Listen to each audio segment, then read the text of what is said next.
Hi writers, today we've got a lot to talk about. First I want to introduce you to a special book for me. I don't know if you can find it much. You might have to go onto American Book Exchange, that's abe.com. It's called Fiction, The Art and Craft of Writing and Getting Published. Michael Seidman is the author. Michael Seidman was a 30-year veteran of being an editor for mystery publishers. You'll know the names of the places that he worked with. He knows what it takes to sell a book, and therefore he knows what to look for in a book. And this book, he talks about everything from how to develop your characters to how to do the hero's journey. He's got a whole chapter in there. We have scene writing. He also even talks about how to find out how to sell your book when you're going to these writers' workshops and talking with agents and editors, things like that. This is a man who knows the process from writing all the way to publishing, because he has also been an award winner selling mainly short stories. But a 30-plus year veteran of the old wars when getting a book published. Not a bad person to listen to. Michael Seidman, S-E-I-D-M-A-N. Now, I'm going to give you a couple of ideas here from his book. He talks not politely about writers who write what is popular because they think it'll sell. He even says that at a conference in Virginia, a woman asked which was selling better, fiction or nonfiction. The point is, if you write for what is selling, you're not going to write about what you are good at writing. You pick the topic and see if the market will accept it. Remember, with the online publishing now, you can sell on Amazon Kindle and do pretty nicely if you need to. Okay? So, let us worry about the market when we get our work completed. You write your best point here. He also has a wonderful question that he asked when he was an editor, when people were trying to pitch books to him. He says, "What is your book about?" And people go, "Well, it's about a private investigator who's looking for a murderer." He says, "Yes, but what is your book about?" And he asked that for 5 or 10 minutes in a row until everybody's getting frustrated. The book is not about a PI trying to break a murder. That is the plot. But what is the deeper story? I have a private investigator who was probably, we would say, an average Marine and an average beat cop. So why did he give all of those up for the exciting low-paid job of being a private investigator? And it came about when I was doing just dialogue, which didn't make it in the book, and maybe in my next rewrite it will, where he and his best friend were talking at a diner, and he goes, "All right, I got to walk back to my office, got to go through the slum part of town again." And his friend goes, "Man, why do you stay here if you don't like the place?" And he goes, "Don't like it? I love it. I just hate seeing it breaking down like this." So he is in a city that at best is stagnant. Think about the worst parts of Baltimore and Philadelphia and the combat zone in Boston combined. That's my city of New Plymouth, except for the few areas where the rich people live. He loves the city. The book is about a man who feels like he hasn't been successful in the past, and now he's his own boss, and he thinks that he can do something to help change the city that he loves. And he does it by investigating things like insurance fraud. The city is rife with corruption. He looks for things like that. And in my first book, he just accidentally gets tied down to a triple murder. Yeah. So,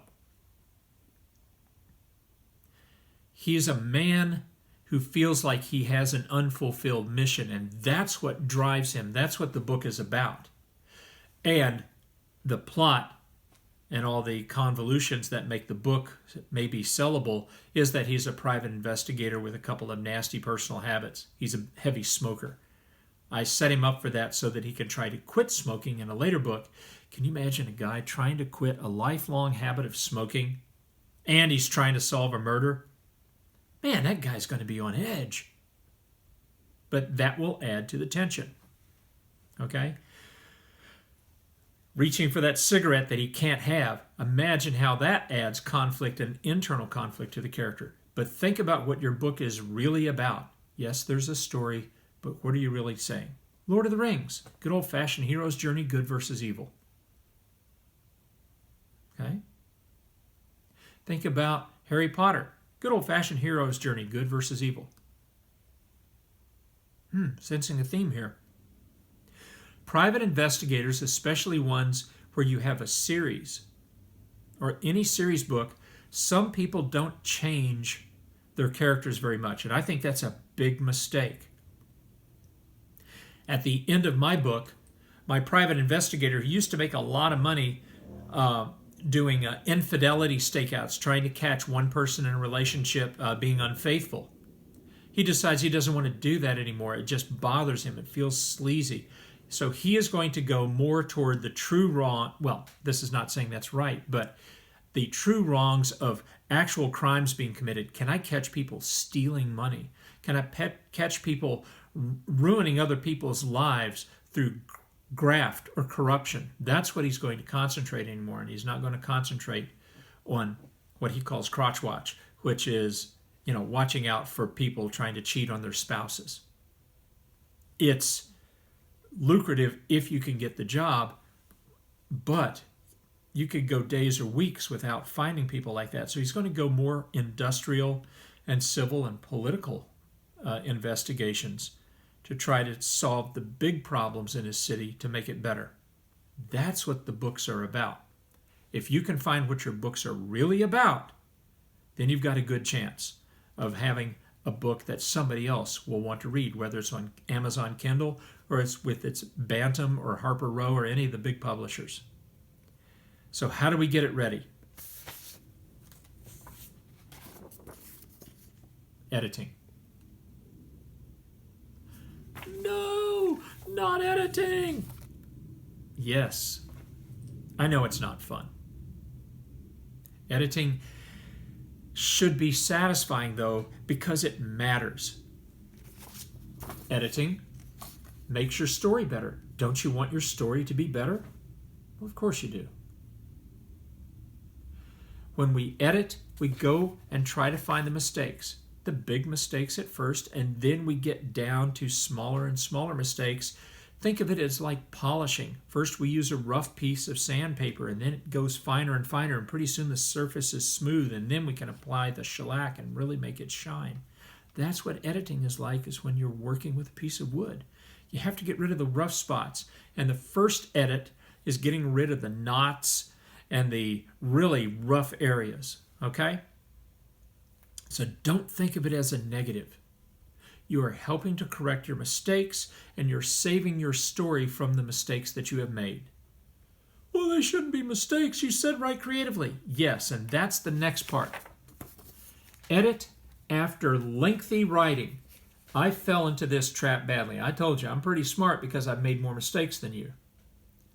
I would write and I go, oh, that page isn't very good. And I would instantly start to edit the page. And what I was doing is I was interrupting the flow of creativity to write the story.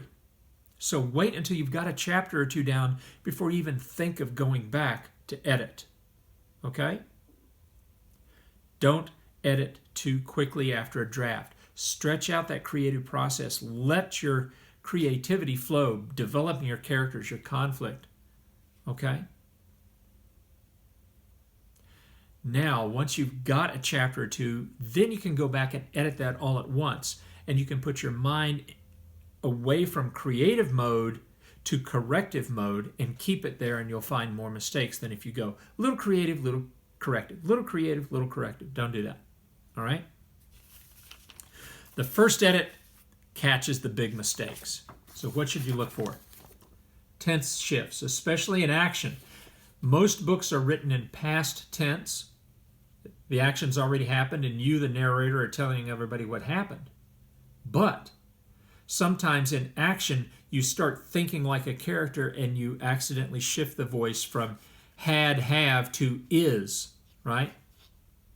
So watch the shift from past tense to present tense. That's where it usually occurs.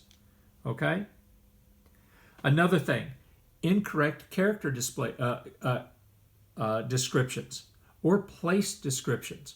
I once had the wrong hair color on a person, and I had to go back and went, I looked at my biography I wrote on her and said, oh, she's a brunette, she's not a redhead.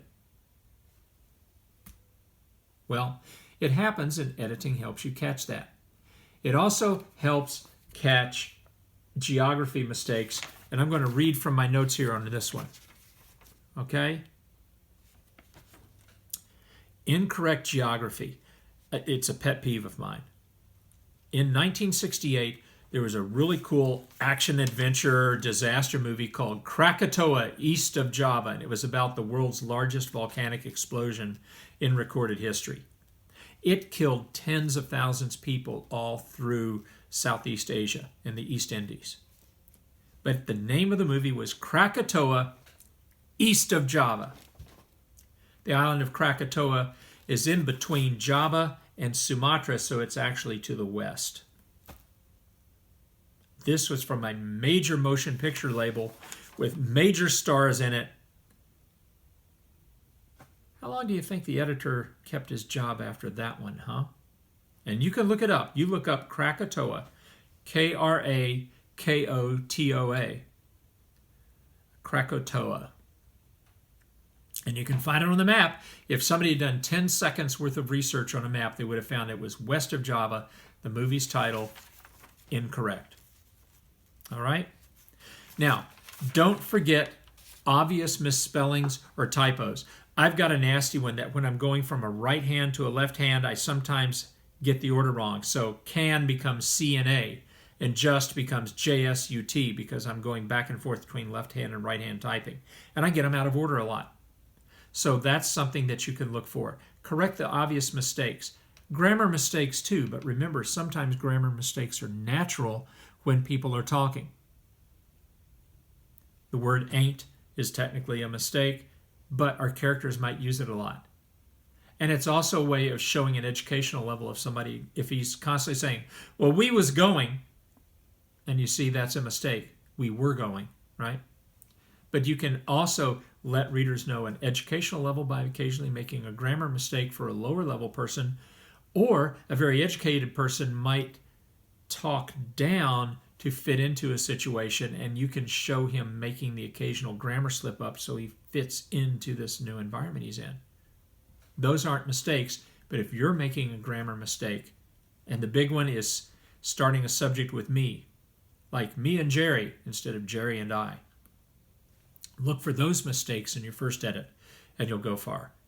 Now, I've given you a lot to think about, and this is a book you really want to think about picking up. Fiction, the art and craft of writing and getting published, and just huge things on how to network, how to submit, how to edit, how to edit, how to edit, how to do dialogue properly. This is the book you want to have. It was $16 originally. Secondhand, I'm sure you can get it for less. Okay? And it's worth it. I wouldn't have written my book without it. All right? Do your best, folks. Give me a couple of pages, and I hope to see you in person next week. All right? Bye-bye.